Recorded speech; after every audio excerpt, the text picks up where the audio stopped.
At this time, we're going down to the Stamford side of Connecticut, somebody that knows Connecticut very well and knows our program very well. And I'd like to introduce at this time Mayor Dan Malloy from Stamford. It's indeed a great pleasure to be with all of you on this absolutely beautiful morning as we celebrate the dedication of this building and we remember David's service, and we are graced again to be with his mother. But I think what needs also to be noted is that David in his final service actually volunteered and served with a company from Ohio. It is that sense of volunteerism, that sense of giving back to community that ultimately marks Americans. Let us never lose that.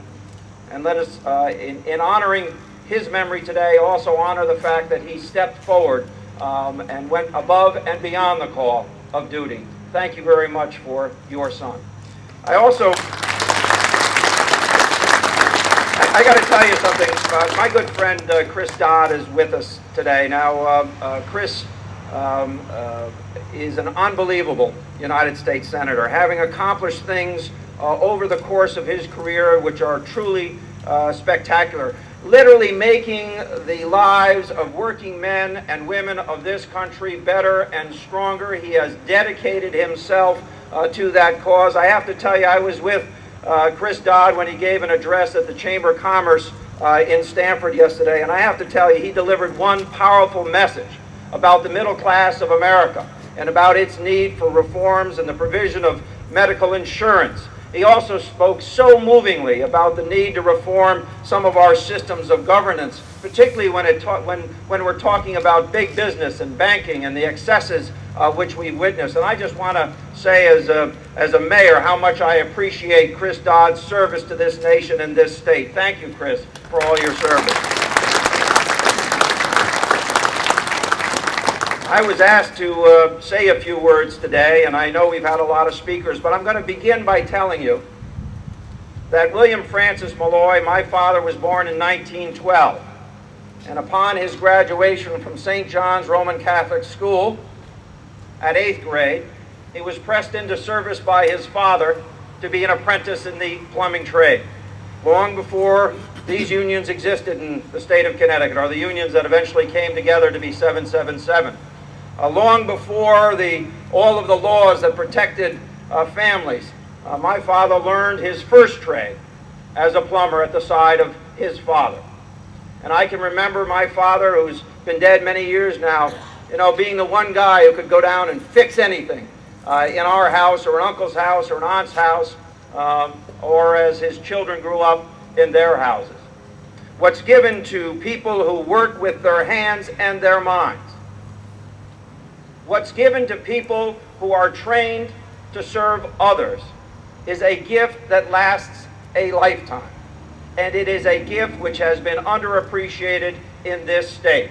If it was fully appreciated, the governor in her budget would not have proposed the doubling of fees on apprenticeship and on registration of plumbers. She simply would not have done that, and at the same time gone to the depths that she went to protect the very rich in our society. She fought harder for a handful of people making millions of dollars than she would stand up for the people who have to pay registration fees as they learn their trade.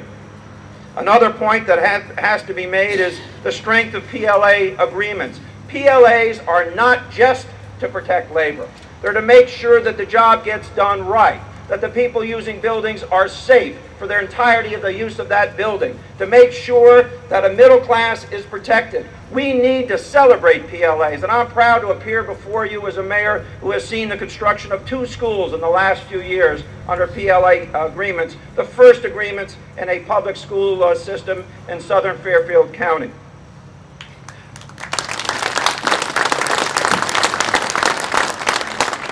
You have 3,500 journeymen, 1,000 of which are retirees. If you think about what they've accomplished in our state, in building our infrastructure as it exists today, it is a marvelous and wondrous thing to observe. But if you think about our state, if it was better led, if money was being spent on the rebuilding of that infrastructure. We would need far more than 2,500 active journeymen in this state, and they would work far more regularly than they currently are. We need a government that understands the needs of working men and working women. We need a government that is going to press money into the pipeline to make sure that infrastructure is rebuilt. We need a government that's going to argue the case of working men and working women in PLA agreements. We need politicians who stand up for that.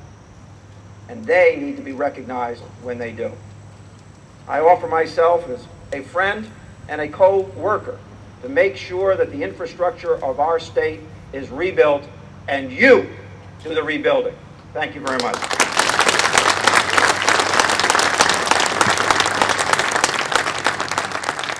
Thank you, Mayor.